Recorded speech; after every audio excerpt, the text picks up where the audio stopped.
Hola, ¿cómo están? Bienvenidos a la Hora Liberal con Ignacio Urión. Esta semana estamos con... Hay que declararlo, hay que hacer una declaración de interés acá, que estamos con un amigo querido de la vida y de la política, con el diputado Francisco Undurraga. ¿Cómo están, muchachos? Qué gusto que me hayan nuevamente invitado. Un liberal de tomo y lomo. Tratando nomás, usted sabe que ser liberal exige mucho rigor, sí, y de repente uno la carne lo tira para Está difícil la cabra, para el cerro. Está difícil ser liberal, ¿no? En términos políticos me refiero. Es que está muy polarizado. Está muy polarizado, sí. Y el liberal, por muy respetuoso que sea de todas las personas y que genere o provoque situaciones para que cada uno de ellos y todos finalmente podamos desarrollar nuestro propio plan de vida, en situaciones tan binarias cuesta mantener la cordura, la templanza, el ir con claridad defendiendo las libertades. Hoy día estamos muy propensos a renunciar a nuestras libertades, digamos, por razones de seguridad. Por razones de seguridad, correcto. Que bueno, es legítimo, la gente necesita vivir seguro, tranquilo, pero el Estado tiene que ser más proactivo en eso. Oye, pasa esto además, no sé cómo lo ves tú, que estás ahí en la cámara todo el día y muy expuesto, de que también el liberal valora infinitamente la libertad de expresión, de opinar, de dar su opinión, de contrastar argumentos. Y hoy día las piedras modernas son los trolls y los bots y los insultos y las descalificaciones en redes sociales. Y mucha gente se amilana, ¿no es cierto? Se rebulle, se aplaca, ¿no es cierto? En lugar de seguir participando. ¿Cómo te afecta a ti eso? Yo me acuerdo de una de Pepe Out, le escuché una respuesta tan buena, en la época que Pepe Out además lo hacía en bolsa porque fue el único de la oposición en ese entonces que se opuso a los retiros. Así es. Lo hacía en bolsa, y fue tan buena su respuesta, me dice, mira, a mí me entra por una oreja y me sale por la otra, porque en realidad he visto por lo que aplauden, así que... Bueno, yo tiendo a estar de acuerdo con Pepe. Yo creo que en el fondo que te troleen es motivo también de orgullo, ¿eh? O sea, significa que a alguien le molesto, a alguien le importo. Sí. Entonces yo debería tener mucho orgullo. Bueno, además te cuento, o sea, la cantidad de mensajes por redes sociales que dicen que no van a votar nunca más por mí. Yo debería haber sacado con unos 200.000 votos, o sea, una cosa pero impresionante, claro, en ese sentido. Pero y no es así. ¿Has tenido algún episodio de troleo, funa? Bueno, sí. Pues, ¿en los últimos años? Que uno como ministro era, especialmente en los tiempos de estallido, era como pan de cada día. Lo que pasa es que yo no tuve la suerte de ser ministro, pero sí he tenido la suerte, digamos, de estar en batallas. En batallas duras. Votar en contra del 10%, por ejemplo. Y además votar en contra de la acusación constitucional, por ejemplo, a Carolina Toá. Claro, porque es fácil votar en contra de la acusación de Andrés Chadwick, porque era del sector, pero votar en contra de acusaciones constitucionales, la misma el ex ministro de Educación, me han granjeado, digamos, muchas personas que me han criticado muy fuertemente. Ahora, tiene sus ventajas. Por ejemplo, yo por primera vez me vi con dos brazos, porque me hicieron un meme, digamos, con dos brazos, así como en una tumba, de rodillas. Yo lo encontré fantástico. Yo dije, oye, así con 10 dedos, dos brazos. Oye, que me veo bien, ¿no? Está bien la cosa. Oye, pero a propósito de eso, y de el liberalismo ante todo, es una doctrina que cree que todas las opiniones tienen derecho a expresarse, sí, por supuesto. Cree en la racionalidad del debate, en que no nos agarramos a peñascazo, en que podemos intercambiar puntos de vista y a partir de eso nos vamos acercando a algo parecido como el interés general, el bien común, en fin. Pero el otro día, fíjate, miraba este reportaje que salió en televisión a propósito de la denuncia de los bots en las campañas políticas y pescaron al bot de carne y hueso, digamos, a la persona que estaba detrás de una de estas cuentas que esparcen odio en las redes sociales, y me llamó mucho la atención porque cuando un periodista lo encara y le pone el micrófono, aparece un ser humano tranquilo, que más bien uno diría de estampa pasmada. No, uno no se imagina un bot de un tipo, no sé, una personalidad, un corte de pelo, un moicano, claro, lleno de tatuajes. No era un tipo, pero una persona que debe hacer una vida probablemente muy estándar. Y esa es una cuestión bien particular, porque yo creo que revela un poco el efecto que está produciendo las redes sociales, lo hemos hablado muchas veces acá, los algoritmos, en las personas y en hablando más de fondo, en lo que es esta idea de la democracia liberal, ¿no? De poder poner la idea al frente, no cancelarla y permitir un sano debate y intercambio de posiciones. A ver, es que yo creo que hay dos cosas. La primera, en relación a los trolls más que a los bots que son personas y no son computadores. El esconderse detrás de camiseta roja 428 es muy cómodo, es muy fácil. Es súper cobarde. Pero obviamente que es cobarde, pero es como... Pero es la naturaleza humana un poco. Sí, pero Como tirar la piedra y esconder la mano. absolutamente contra nosotros que somos figuras públicas o tratamos de representar ideas y personas que vamos caminando por la calle libremente. Entonces hay una asimetría, digamos, en la relación muy, muy, muy fuerte, me parece a mí. Ahora bien, creo que todas estas acciones más un déficit que tenemos también nosotros ayudan a esta forma de relacionarse. Nosotros no vendemos la democracia liberal. Nosotros la damos por supuesto. En los colegios no se enseña democracia. El fin de la democracia, por qué efectivamente nosotros nos relacionamos de la forma que nos relacionamos, por qué aspiramos a esto. El presidente Piñera tenía una frase súper buena que decía que la democracia es como el oxígeno, Claro. que cuando está es obvio, pero cuando no está, obviamente que asfixia, digamos, y se siente y uno muere. Entonces, a mí me parece que esto, la cobardía, el que se esconde detrás, bueno, ya vaya y pase y me da lo mismo. Quizás por eso probablemente el liberalismo hoy día le cuesta un poco, porque el liberalismo es una doctrina que y en la historia, en unos 300 años, ha funcionado particularmente bien en aquellos momentos donde menos libertades o más ausencia de democracia ha existido, ¿no? Evidente. Porque ahí tracciona, ¿no? Ahí aparece toda su fuerza, toda su potencia, incluso su rabia, por decirlo de alguna manera, ¿no? Por ejemplo, en Chile las revoluciones del siglo XIX fueron liberales. Las revoluciones contra el orden conservador, Absolutamente. Bilbao, después las dos que tuvo Manuel Montt, en Sí. fin, eran de los grupos liberales que se oponían al autoritarismo de las expresiones políticas más conservadoras. Pero en el fines del siglo XX y comienzo del siglo XXI, que entre comillas, según Fukuyama, era la época liberal, de la democracia liberal, de los mercados, donde íbamos a estar más o menos de acuerdo en las mismas cosas, ahí como que empezó a perder como su sexapil esta idea del liberalismo y empezaron a emerger otras cosas.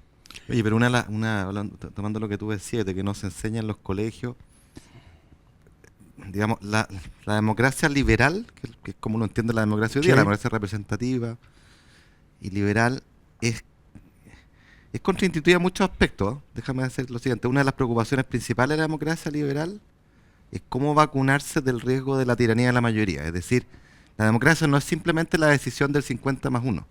Tiene un montón de pesos y contrapesos que son contramayoritarios. Y proteger a la Desde minoría. ya las garantías fundamentales que están en la Constitución. Ujú. Esos son derechos fuertes que no se cambian porque tenía una mayoría circunstancial de 50+1. Estoy de acuerdo. La división del poder, y por eso cuando se confunden los poderes del Estado, o cuando hay un presidente que pasa por arriba del Parlamento, del Poder Judicial, es gravísimo porque nos acercamos a un escenario donde eventualmente la tiranía de la mayoría puede ejercerse y viola libertad, y viola derechos fundamentales, la propiedad, sea de este lado o del otro espectro político. Y digo esto porque si uno hiciera una encuesta, ¿qué es lo que es la democracia? La gente mayoritariamente diría el 50%+1, la mayoría en las decisiones. Y me recuerdo dos ejemplos bien vividos. Uno, una exdirectora del Instituto Nacional hace poco, no hace mucho, un par de años, que validaba las tomas porque decía que eran decisiones de mayoría, democráticas, decía ella. Eso Bueno, no es la democracia. La Carolina democracia Toá, cuando era alcaldesa de Santiago, era Sí, la doctrina. también. Toá. Oye, absolutamente. pero si lo decían los chiquillos democráticamente, ¿cuándo la democracia ha sido la simple mayoría, el 50+1, conculcando los derechos fundamentales desde ya la educación de los otros, a poder educarse, valga la redundancia? Y lo otro que me recuerdo, cuando estaba la discusión del primer proceso constituyente, el Partido Comunista, fiel a su tradición antidemocrática, expresada en ese entonces por Camila Vallejo, defendía la idea de que esto tenía que ser por 50+1 y no por 2/3 o por quórum más alto. Cuando la idea de los quórum altos es precisamente resguardar derechos fundamentales de una mayoría circunstancial. Entonces, esta distorsión de lo que es la democracia, al menos la democracia liberal, la verdadera democracia que ha generado tanto bienestar, está bastante extendida, creo yo. Bueno, pero es un tema que yo creo que, si bien es cierto, no es el prioritario hoy día en la encuesta, y por cierto, para la gente que vive, lo prioritario es salir y volver en la noche de su casa en tranquilidad y ojalá dormir en paz, y poder educar a sus hijos y tener su proyecto de vida, insisto, de la mejor forma posible. Pero en la polarización, que incluso la vimos en el debate de Chilevisión esta semana, donde había una sordatina, donde la gente no se escuchaba, donde Entre dos candidatos, particularmente. fundamentalmente entre dos candidatos, casi Jara, donde no se respondían, donde... No, lo de Jara impresionante. En un minuto dice, no, a él no le respondo. Sí, correcto, a Johannes Es Kaiser. como la antítesis, aunque te diga una tontera, es la antítesis versus Evelyn Matei, que París le dijo una sandez, digamos, una estupidez, una cosa de muy mala intención y falsa además, Sí. y le dio una respuesta espectacular. Bueno, yo creo en el debate, o sea, yo creo que los liberales hoy día, más allá de las propuestas, que por cierto tenemos que tenerlas, y que no las podemos confundir tampoco. Por ejemplo, el tema de la violencia, nosotros también tenemos que tener una respuesta que va a requerir, en algún aspecto, está requiriendo algún grado de renuncia transitoria de libertades, Por supuesto. y tenemos que ser firmes en eso. No podemos ser laxos bajo ningún punto de vista por ser, entre comillas, liberal o libertario, porque creo que los liberales clásicos, donde yo me siento más cómodo, tenemos mucha firmeza en estas materias. ¿Qué entiendes tú o cómo te identificas tú como liberal, digamos? ¿Cuáles son, si tuvieras que elegir, las 3 banderas o las 3 ideas que a ti más te movilizan? A ver, a mí me moviliza fundamentalmente el respeto. La aceptación del otro como un legítimo otro. Y de ahí empiezo a construir, digamos, mi accionar, tanto no solamente en la vida pública, política, sino también en mi relación interna, con mi entorno, con mis amigos, con quien me toca trabajar o relacionarme en el día a día. Yo creo que fundamentalmente en la construcción que uno tiene que hacer de sociedades es buscando los puntos en común, pero por sobre todo aceptando las legítimas diferencias. Y desde ahí, con esa libertad intelectual, emocional, ejercer, digamos, el legítimo derecho a construir una sociedad que yo creo que la hemos ido perdiendo en este instante, que es de respeto. Hoy día, si tú no eres el más vociferante, si no eres como se proponía en el debate, el que pone las minas antipersonales, y si yo estoy proponiendo una pistola de 5 balas, yo te respondo con una metralleta de 500.000, yo creo que vamos un poco a la perdición. Además, yo creo que este es un periodo de reflexión el que estamos viendo a motivo de las elecciones, que si bien es cierto, todos los candidatos somos vociferantes porque tenemos que destacarnos del lado, pero al menos los que estamos postulando un cargo de representación nos debería hacer sentido, digamos, que la gente nos va a poner ahí en base al liderazgo. Tú vas a cumplir 8 años 8 ya años, el como 10 de marzo del diputado de la 2026, República, no sí. es poco. No es poco, Y te ha tocado estar en momentos bien es una pena estelares, en grado medio. citando a Stefan Zweig, ¿no? Sí. La pandemia, el estallido social, los procesos Así es. constituyentes, en fin. Los retiros. Los retiro. Claro, claro. Oye, Aún- déjame hacer una cosita cortita, que te devuelvo la palabra, pero a propósito de tus 2 periodos como diputado y vas a la reelección por un tercero, yo creo que otra cosa que no es propia del liberalismo necesariamente, pero es de la decencia política, creo yo, es tener un anclaje claro respecto a qué es lo que uno es y defender esa postura, porque a veces uno ve muchos parlamentarios que son veletas, que cambian de posición al son de su conveniencia. Los retiros fueron un gran ejemplo de eso, simplemente por incentivos políticos, de salir electo, el costo, algunos lo advertimos, fue alto y todavía está pagando.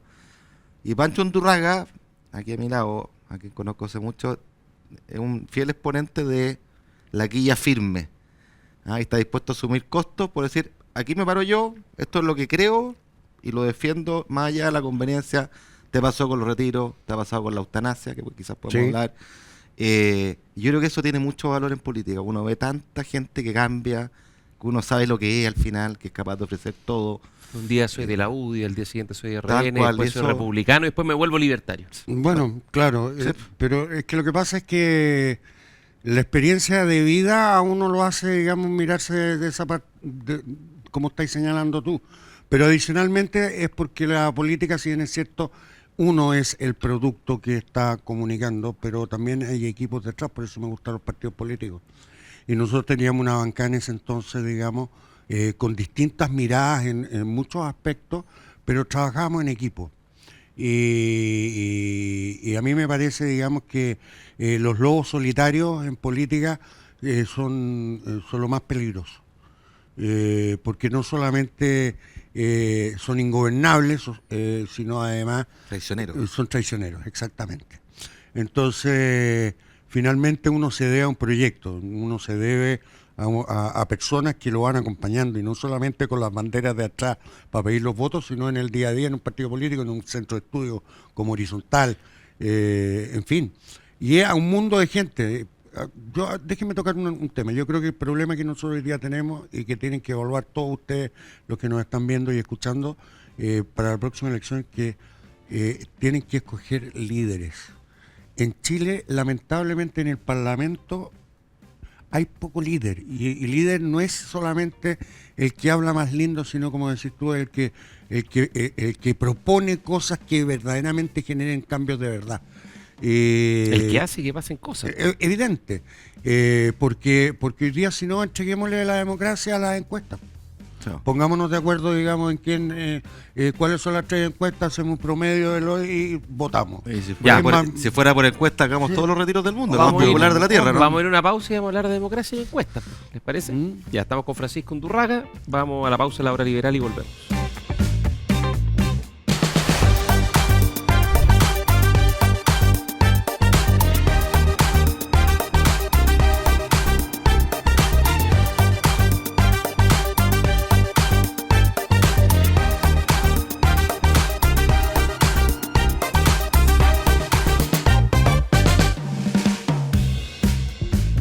Estamos de vuelta en la hora liberal con Ignacio Briones, mi partner, junto a un gran amigo, Francisco Pancho Undurraga, diputado por el distrito 11, Las Condes, Vitacura, Peñalolén, La Reina y Barnechea. Barnechea.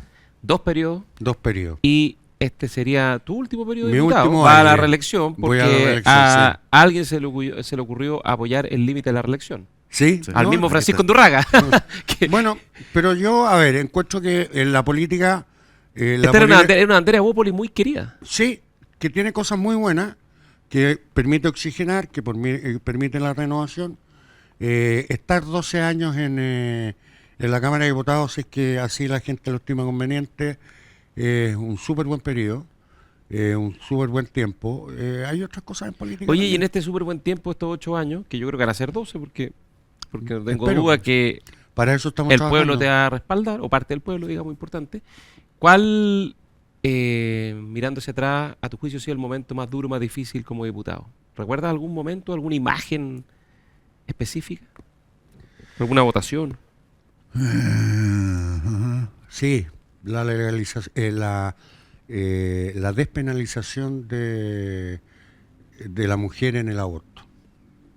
Eso se votó En el hace 4 años, más o Hace menos. 4 años atrás, justo antes de la elección. ¿Estás hablando de las 3 causales? No, no, No, no, no. no. En el código chileno, la única persona que se da presa si se comete un aborto Es la madre. es la mujer que se lo está haciendo. Sí. Ni el médico, ni la arsenalera, ni el... Pero que- no es la legalización, sino no es que la es no legalización. penalizar a la madre. Exactamente, o sea, creo que ahí o sea, llegar a un tema tan profundo como tener como última opción abortar, y aparte de eso, digamos, irse preso, creo que... Eso fue duro en lo personal. Duro en lo personal porque evidentemente, o sea, bueno, lo voté a favor y no me arrepiento en nada, pero tuve mucho cuestionamiento, incluso familiar, digamos. ¿Me entendió? ¿No? O sea, Claro, porque además, como este es el mundo de las fake news, todos entendieron cualquier cosa. evidente. Ahora está bien, yo creo que no estamos hoy día para discutir aborto libre. Creo que es una mala utilización política para sacar el pizarrón a un sector, más que hacer una ley o discutir una ley. Creo que el aborto en 3 causales es lo correcto.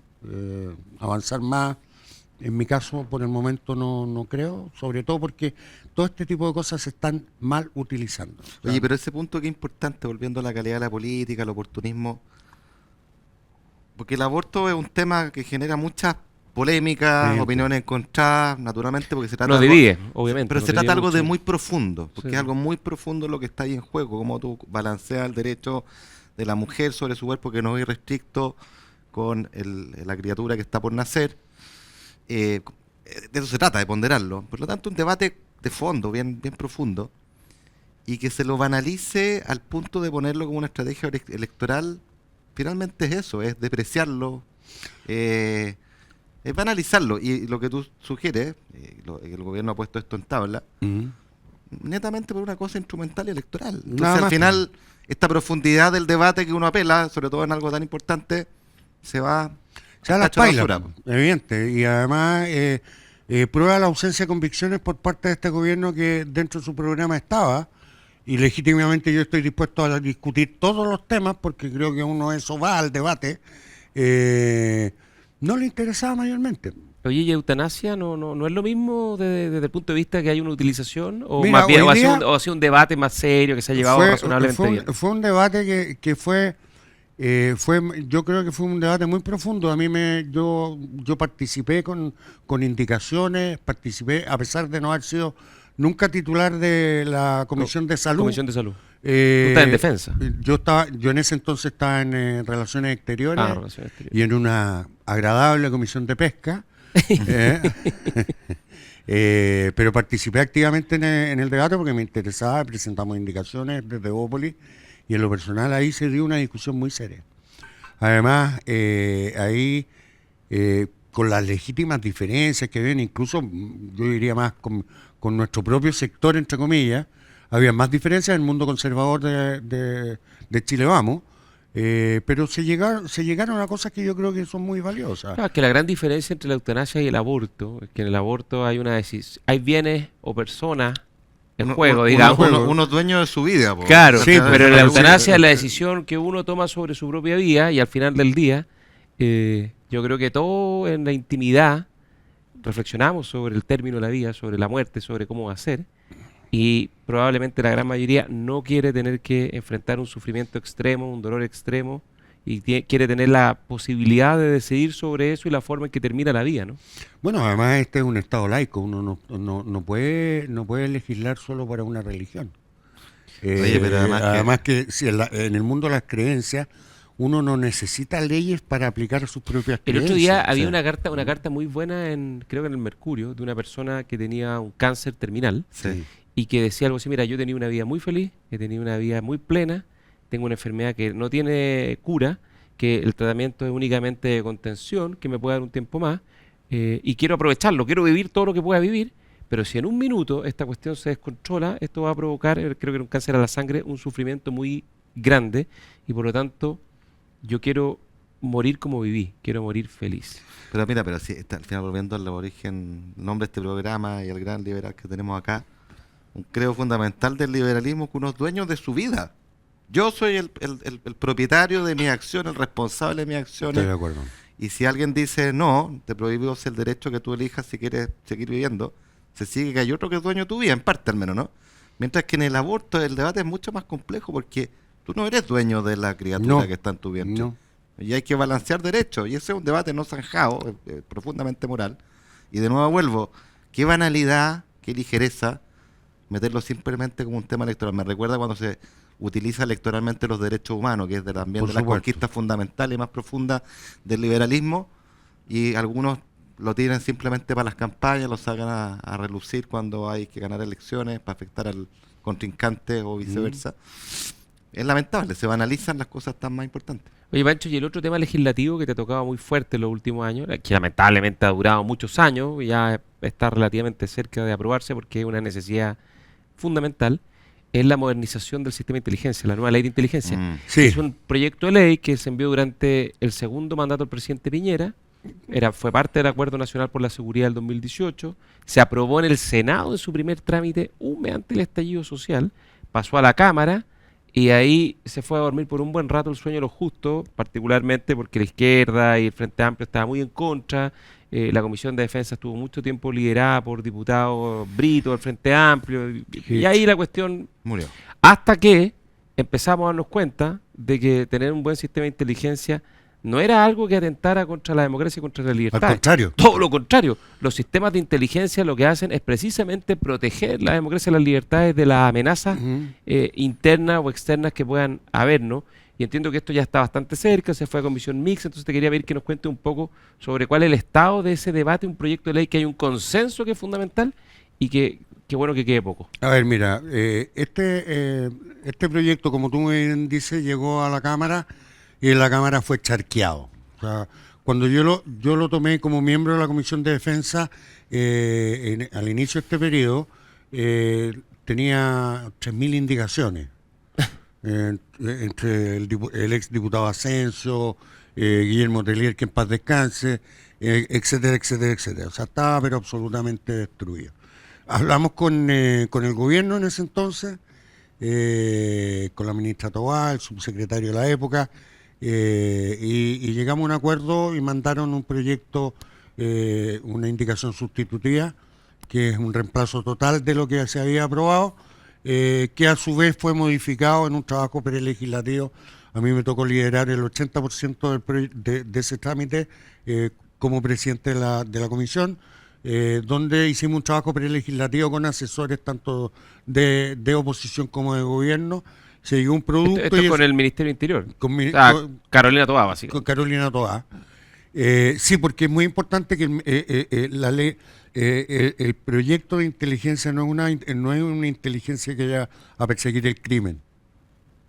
No, para eso está la inteligencia policial. Pues exactamente, esto es una inteligencia para defender el Estado y la democracia, y que depende directamente del presidente de la República. Entonces, la primera pregunta, para explicarle a la gente, ¿qué es un sistema de inteligencia moderno? Porque la gente se imagina a James Bond, se imagina a Tom Cruise en Misión Imposible. No.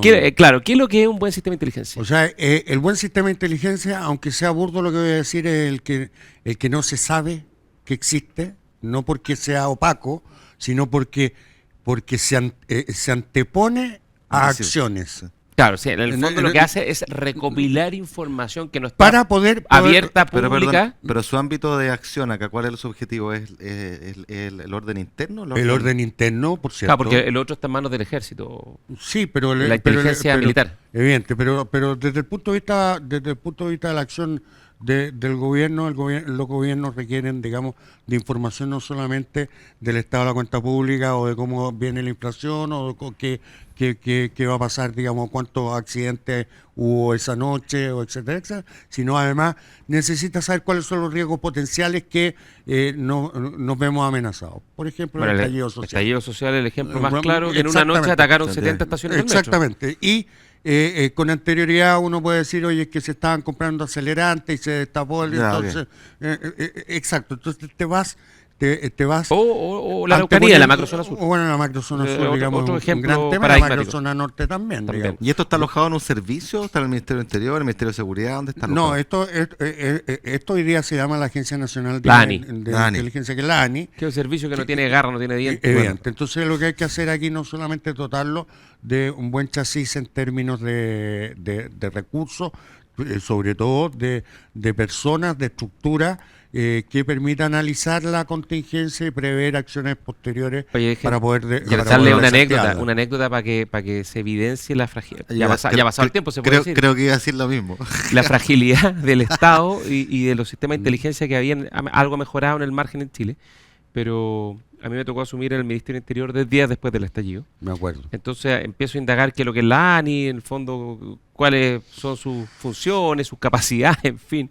Y lo primero que me entero, con espanto, es que no trabaja 24/7. No, trabaja lunes a viernes. Días a la semana, era lunes a viernes, horario de oficina. Sí, entonces, si los ataques y los riesgos se producían fuera del horario laboral, la noche, en la madrugada, estábamos ciegos, no teníamos capacidad de enterarnos ni de reaccionar rápidamente. No. Oye, te cuento otra anécdota que también la he dicho, pero es que ilustra el problema. Yo me acuerdo, estábamos en pleno estallido los viernes. Perdón, por supuesto lo cambiamos en el acto, para que no quede la indolencia. Sí, los viernes con precisión suiza pasaba lo que pasaba en Plaza Italia.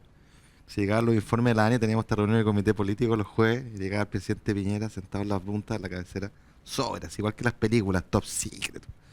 Y lo abría él y nos leía. Decía, la ANI, miren, la ANI en su informe nos dice que mañana hay un 50% de probabilidad de que haya desmanes en Plaza Italia.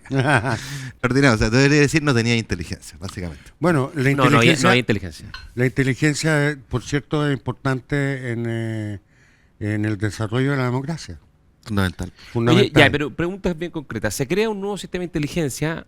¿Se le da un mandato al nuevo servicio de inteligencia para Sí, requerir correcto. información? Porque hoy día el problema es que Y la para ANI coordinar, no los tiene- servicios de inteligencia que existen. voy a ser cuidadoso en lo que voy a decir, pero en los momentos difíciles, post estallido, era muy importante contar con buena información. Y el problema que teníamos a través de la ANI es que requerir información a servicios que no dependiesen del Ministerio del Interior dependía de la voluntad del servicio. La ANI, si pedía una información para procesar esa información y tener antecedentes valiosos para la toma de decisiones, no tenía capacidad de exigirlo. Entonces, en la práctica era un servicio que básicamente miraba redes sociales y no mucho más, digamos. Entonces, primero, pregunta, ¿se le otorga a este nuevo servicio de inteligencia la capacidad de requerir información? Y también de contar con capacidades propias de inteligencia, Sí. fuentes cerradas, Exactamente. agentes, en fin. No, bueno, eso es. Nosotros fuimos, yo tuve la oportunidad de estar en España, viendo el modelo español. Hay que acordarse que la inteligencia española en España desarticuló la ETA. Y ese no es un trabajo de persecución solamente en términos de estalló una bomba y voy detrás de quien hizo estallar la bomba, sino anteponerme a quien iba a hacer estallar la bomba, digamos. Infiltrar, etcétera, etcétera. Fuimos con la Carmen Hertz, fuimos con Brito, fuimos un grupo bien transversal, digamos. Y el servicio de inteligencia español se llama CNI. Mira, qué mal nombre. ¿Ah? Qué mal nombre. Servicio Central- Nacional, Central Nacional de Inteligencia. Y fuimos con la Carmen Hertz y la Carmen Hertz entró al CNI. CNI español.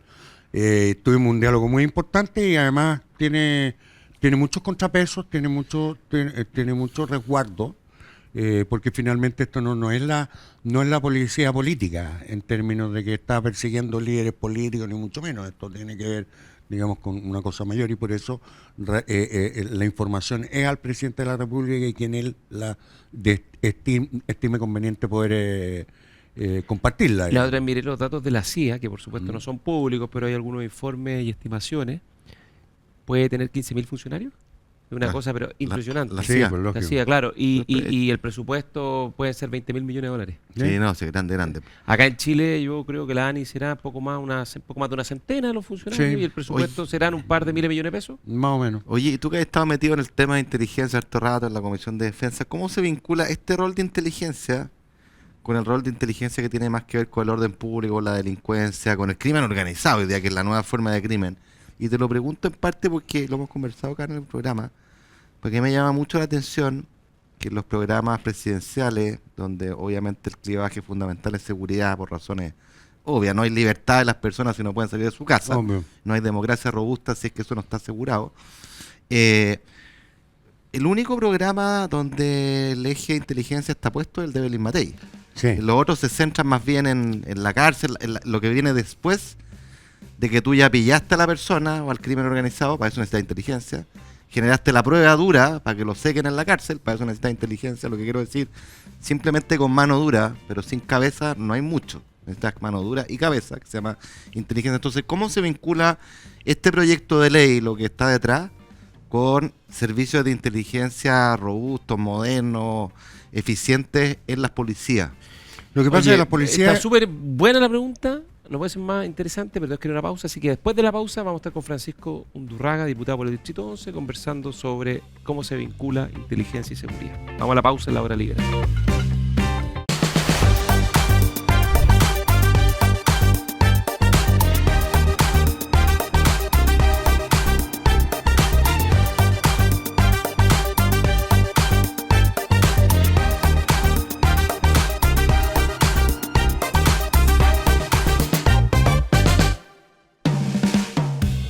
Estamos de regreso en la hora liberal con Ignacio Briones, nuestro invitado esta semana, el diputado Francisco Undurraga, en Radio Agricultura, Agricultura TV. Ignacio Briones dejó puesta una pregunta, que es una pregunta que para mucha gente es como la madre del cordero, ¿no? ¿Cómo se vincula un sistema de inteligencia moderno con inteligencia desde el punto de vista de anticipar riesgos fundamentalmente de seguridad, orden público, más bien de materia policial, ¿no? Porque está la inteligencia de las policías y está la inteligencia que, entre comillas, uno diría está al servicio del poder político, el Ministerio del Interior, que hoy día es la Agencia Nacional de Inteligencia, ¿no? Aquí se crea un sistema, se coordina, ¿cómo se va a articular esta cadena? La cadena, o sea, evidentemente todos trabajan, digamos, para su propio objetivo, por muy obvio que esto sea, pero el fin último de esto es el Estado, el gobierno, la nación chilena, donde además hay organismos colaboradores. La ANI trabaja y es su deber, digamos, vincularse con las inteligencias de la policía, de las Fuerzas Armadas, pero también con Gendarmería, pero también con la UAF, la Unidad de Análisis Financiero, pero también con las Fuerzas Armadas. Bueno, hay inteligencia residual. Evidente. Y también con aduanas. Muy importante. ¿Me entendí? Impuesto interno, etcétera, etcétera. O sea, hoy día tenemos, digamos, fuentes de información mucho más diversas que las que podríamos haber tenido en la década del 60 en esta materia, digamos, por la interconexión, por las redes, etcétera, etcétera. Entonces, es un trabajo muy analítico, es un trabajo que también requiere personas en el campo, que, por ejemplo, en España nos decían, nosotros incluso estamos preocupados de las olas migratorias.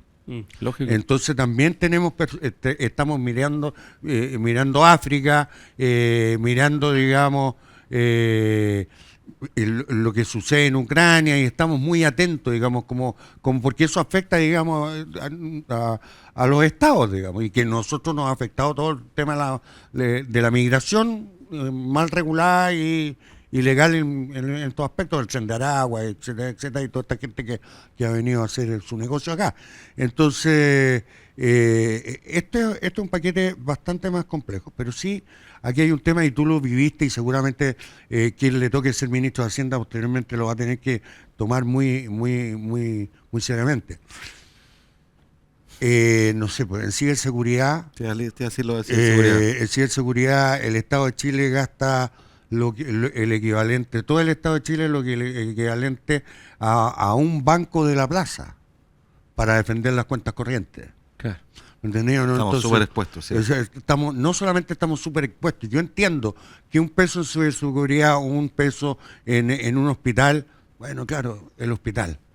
Pero si no tenemos esto otro, entonces hoy día se empieza a complejizar aún más la forma de gobernar y cuáles son las prioridades que tú requieres para que el país se mantenga en orden. Claro, pero lo que hay que entender es un poco lo que resume esta frase atribuida a Jefferson, porque al parecer no es de Jefferson, y recreada por Christopher Nolan en alguna de las películas de Batman, que el precio de la libertad es su eterna vigilancia. Por supuesto. Y por lo tanto, lo que uno, cuando dice, bueno, invierto en hospitales, invierto en educación o invierto en inteligencia, cuando uno hace esa ecuación y lo quiere calibrar, lo que tiene que pensar es más que en inteligencia, en lo que significa la inteligencia, en la defensa de la libertad de las personas. Bueno, por supuesto, es lo que estamos hablando hoy día aquí. Del Estado de Derecho, nuestra democracia. Entonces, pero se vienen, digamos, conflictos hacia adelante en este término, porque este gobierno nos dejó sin plata y seguramente los compromisos de pago de todo el segundo semestre del Estado se van a ver materializados a partir de abril del próximo año, o sea, en el próximo gobierno, que espero que sea de la gran Evelyn Matei. Oye, Pancho, y antes de pasar a Evelyn Matei, no puedo no preguntarte en tu calidad de integrante o exintegrante de la Comisión de Relaciones Exteriores y de los riesgos a la democracia y al Estado de Derecho, de lo que ocurrió en Brasil, ¿no? De que el expresidente Bolsonaro fue condenado por el Tribunal Supremo brasileño por 4 votos contra 1, ¿sí? Por haber promovido un intento de golpe de Estado, donde además fueron condenados varios otros oficiales del ejército y exministros. Y exministros que participaron, digamos, de este intento, digamos, de impedir el cambio de mando y que pudiera asumir el cargo el actual presidente Lula, ¿no? ¿Cómo lo ves? Bueno, la democracia se tiene que defender a través del Estado de Derecho. Y el Estado de Derecho y la certeza del mismo está dado, digamos, por el accionar de los tribunales que son independientes y aquí han demostrado en Brasil que son total y absolutamente independientes. No se trata, sería faltar el respeto a la democracia liberal, a la nación brasilera, pensar que porque hoy día gobierna Lula se va a paliar, digamos, y perseguir y se va a votar no en derecho un fallo tan relevante y tan importante que además genera no solamente una condena real a un acto que es del todo reprochable, como también lo fue el intento de Trump o de la gente de Trump, para ser preciso, con el asalto al Capitolio. Y desde ese punto de vista, si nosotros no nos ponemos colorados una vez y no nos unimos para defender la democracia, hay que defender principios, independiente de a quién le toque. Pero eso es. Igual que los derechos humanos, se defienden los derechos humanos independientes que los esté violando. Si estamos en desacuerdo con el accionar de Maduro en Venezuela, bueno, no podemos estar en acuerdo con que alguien quiera eternizarse en el poder por las vías de la pero lo que tú violencia. decís es tan relevante porque pucha que la tendencia a banderizarse, este instinto tribal. Entonces, claro, hay gente de derecha que le cuesta condenar a Bukele por cambiar la constitución para reelegirse, que es el manual del populista latinoamericano porque es del sector. O por obligar a los parlamentarios a votar de determinada manera, llevando las Fuerzas Armadas al hemiciclo. Bueno, o hacer juicios grupales, digamos, en aras del combate a la delincuencia, pero o que les cuesta criticar el proteccionismo de Trump porque oye, sí, acá es una cuestión de principio, el proteccionismo es siempre malo, venga donde venga, los derechos humanos hay que defenderlos Yo estoy de acuerdo siempre, contigo. la democracia hay que defenderla siempre. Y yo, antes de pasar a Evelyn, porque en el último debate también hubo polémica porque se preguntó quién estaría a favor de una intervención militar de Estados Unidos en Venezuela para sacar al dictador Maduro. El candidato Kaiser levantó la mano y luego el candidato Kast también dijo, pero sin participación de las fuerzas chilenas. No, eso lo encontré peor aún todavía. Claro, tú como integrante de la Comisión de Relaciones Exteriores, hay una carta muy buena de Benjamín Salas, colaborador de Horizontal esta semana. Una máxima del derecho internacional es que este tipo de intervenciones militares solo pueden estar fundadas en una resolución del Consejo de Seguridad de las Naciones Unidas o legítima defensa. O legítima defensa frente a un ataque El externo. caso de Ucrania con Rusia. Entonces, de nuevo, claro, uno le tiene toda la bronca al dictador sangriento de Maduro que ha hundido ese país, pero no cualquier medio es justificable en aras de sacarlo. ¿Cómo lo ves tú? O sea, yo creo que el fin no justifica los medios. Y desde ese punto de vista uno tiene que tener claridad en esa materia. Yo tampoco aceptaría, por muy en desacuerdo, y no son las condiciones, por cierto, de que interviniera ningún país a Chile porque a mí, yo soy oposición a Boric. Yo creo que la resolución de los conflictos tiene que ser por la vía de la democracia, por la vía de los acuerdos.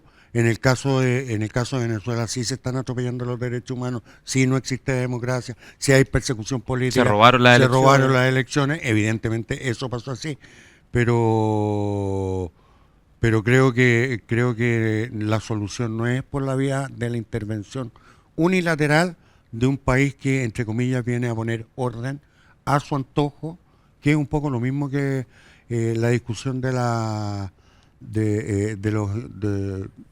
de impuestos, digamos, por parte de las tarifas por parte arancelarias, de Trump, arancelarias a cualquier país, rompiendo incluso tratados de libre comercio. No, pero aquí es más grave porque digamos, tú cruzas esa línea roja, ese principio fundamental, que los principios justamente se testean cuando impiden algo que nos gustaría, por así decirlo. Obvio.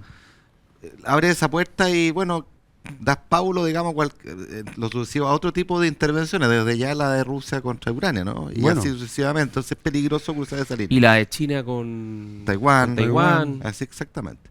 Bueno, yo creo, digamos, que aquí, bueno, sabemos cómo actúa el presidente de Estados Unidos, pero la verdad es que el alimentar por parte de dirigentes chilenos una solución a través de las armas, me parece que no solamente no es lo adecuado, es absolutamente incorrecto y no estoy de acuerdo con eso. Oye, Vamos al debate. no quiero ser catastrofista, pero hay gente que encuentra no pocas similitudes entre lo que estamos viviendo hoy día, cambio de orden, cambio de era, riesgo al orden global, por decirlo de alguna manera, con el periodo previo a la Primera Guerra Mundial, que estuvo precedido por un periodo largo de paz, de progreso, de bonanza, de respeto por los derechos de las naciones, de las personas, de avance en materia de leyes sociales, en fin, una gran etapa de progreso, y que paulatinamente empezó a deteriorarse y a debilitarse porque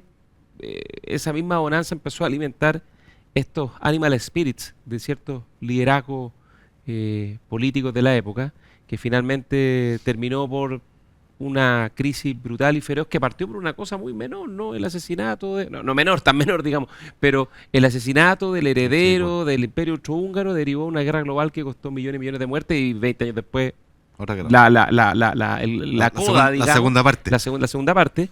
Y algo de eso está ocurriendo ahora, ¿no? En el fondo, estos liderazgos autoritarios, un periodo de gran bonanza, un fortalecimiento, en teoría, que iba a ser bastante permanente de la democracia liberal, y hay temor, hay preocupación. Bueno, es evidente que es así, además con un mundo globalizado, cada día más pequeño en términos de la diferencia, no de las distancias físicas, pero también, pero además de las comunicaciones. Hoy día uno sabe en directo lo que está pasando en cualquier otra parte del mundo, hace de que esto sea un poco más, sea bastante más frágil. O sea, No, que no, te suplantan identidad. Bueno, o sea, lógico, es otro o sea, mundo. no nos hemos metido ni siquiera en ese tema todavía. Pensá Oye, que pero la vamos- guerra ruso-ucraniana ya tiene del orden de unos 300.000 muertos, Sí. más rusos que ucranianos, y también la invasión israelí en Gaza, Terrible. decenas de miles de personas. Oye, Bueno, pero- y lo que pasó en el Asia, ¿cómo Nepal se llama? ahora. En Nepal ahora. No, increíble. Bueno. Quedan 3 minutos para entrar. Sí, oye, ¿cómo A esto venía del debate? ¿Cómo viste a Evelyn Matei en el debate? ¿Cómo estás viendo la candidatura de Evelyn Matei? Es claro que hay un segundo tiempo, ¿no? Hay un segundo aire, se la vio en el debate, una mirada convocante, esperanzadora. Qué importante, de además, rigor, de la seriedad. estampa, la Sí. presencia. Sí. Bueno, de los 8 era la única que se veía como Presidencial. presidenta de la República. Dos, la única que tenía una mirada a futuro con conciencia de las cosas malas que están pasando, que hay que arreglar del presente. Tres, ella convoca algo que para mí es fundamental, que partimos de esta conversación señalando. Nos está pidiendo que estemos todos de acuerdo con el 100% de las cosas que Evelyn está proponiendo, sino lo que está proponiendo es que trabajemos todos en conjunto, como un solo equipo, para poder sacar adelante este país. El candidato Kast señala que va a ser su gobierno de emergencia, pero no sé con qué lo va a hacer, y con un voluntarismo terrible. Si nosotros no tenemos la capacidad de diálogo, de aunar acuerdos, incluso con los adversarios políticos que tenemos, que hoy día están gobernando, para poder viabilizar un mejor país, bueno, no nos va a resultar. Y eso Evelyn lo dejó muy demostrado, con mucha templanza. Fue insultada, fue agredida, fue ninguneada, y mantuvo su estatura. Que Pero yo París sí creo fue que- por lana y salió trasquilado, yo encuentro. O sea, absolutamente tranquilado. Creo que Demostró fue finalmente el lo que mejor era. momento Lo, de lo la mejor, Evelyn. lo mejor era verle la cara a París. Sí. Estaba así, empezó, uno Se empezó empezó a cagar, de lo voy a hecho. desinflar. Sí. Oye, tú mencionas esto del gobierno de emergencia, yo creo que en el debate quedó un poquito al desnudo, ¿no? Sí, por supuesto. Porque en el fondo, ¿qué significa un gobierno de emergencia? ¿Que la política se va a poner en pausa durante 4 años para dedicarse solo a 2 temas? Y eso es real, eso es No, voluntarista. tiene una cosa peor, Gonzalo. La emergencia uno la sintetiza en la casa cuando se te está quemando. Cuando tu hijo tiene un accidente grave, una situación extrema. ¿De verdad Chile se está quemando en todos los planos?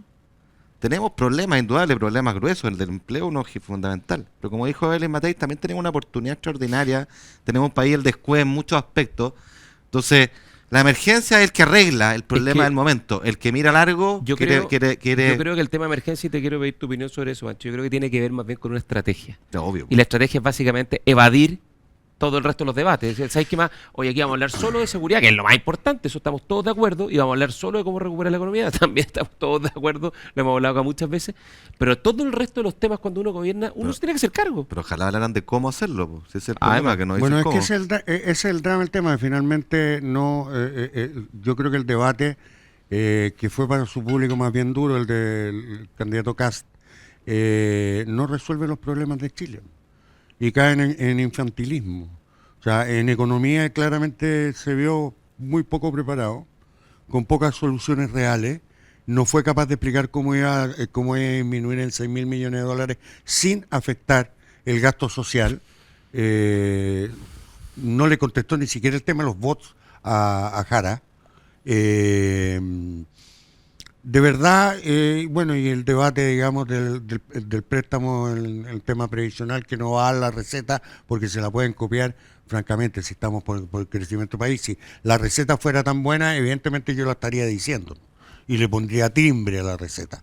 Me parece que aquí no solamente hay que liderar a través de Limatei, sino además que hay que apoyarse en buenos equipos. Y la trampa que está haciendo José Antonio Kast, señalando que va a gobernar con los mejores de Chile Vamos y con los mejores equipos técnicos, es como si yo le dijera a un grupo de accionistas que le voy a comprar las acciones a una empresa, pero voy a seguir con el mismo gerente y el mismo manager que le da garantía a los actuales accionistas. A mí me parece que legítimamente él tiene todos los candidatos que están ahí tienen el legítimo derecho de gobernar el país como se les Que tú no puedes, la memoria no propongan. puede ser tan corta, tú no puedes decir durante tanto tiempo que ese sector político y su gobierno fueron lo peor de Chile, fueron que lo era peor, porque cobarde. fueron no solo un gobierno cobarde, si ya entiendo que están eso en la discusión política, es un insulto, pero ya, no, dijeron que fue el peor gobierno de la historia después del de Salvador Allende, y ahora los quieren convocar como refuerzo de estrellas para que su equipo de fútbol juegue mejor. A mí me parece, francamente, No, pero además risible. pero además que ellos se basan en ciertas particularidades de las personas que tienen que ver más que con su capacidad, con su carácter, sin complejo, con su voluntad. Bueno, pero parece que de eso hay harto allá, digamos. Entonces no sé por qué tienes que ir a buscarlo al otro lado donde dijiste que no estaban esas características, ¿no? Es como raro. Es que parece que gobernar, cada vez que se le acerca la posibilidad de gobernar a José Antonio Kast, finalmente se echa para atrás. Y hace Bueno, las cosas mal. con carácter y sin complejo nos tenemos que ir porque nos pilló el tiempo. Ignacio La hora Uribe, liberal. Francisco Undurraga, muchas gracias. La por próxima semana, el acompañarnos. 18 de septiembre, una sola bandera, un solo país, celebremos con ganas, Tuti, me con encanta ganas, el 18. pasémoslo bien. Es lo mejor, la mejor época del año, ¿no? Reencontrémonos con nuestras familias, con nuestros amigos. No le reciban ni un volante a ningún candidato, sino que disfrutemos. A No, partir del o 20, si lo reciben para prender la parrilla. Sí, exacto. Solamente la A batalla. partir del 20 para adelante empezamos las elecciones en serio. Viva Chile. Ya, Viva. Francisco Undurraga, Ignacio Uribe, nos vemos en la hora liberal la Tiqui, próxima tiqui, semana. Chao, chao.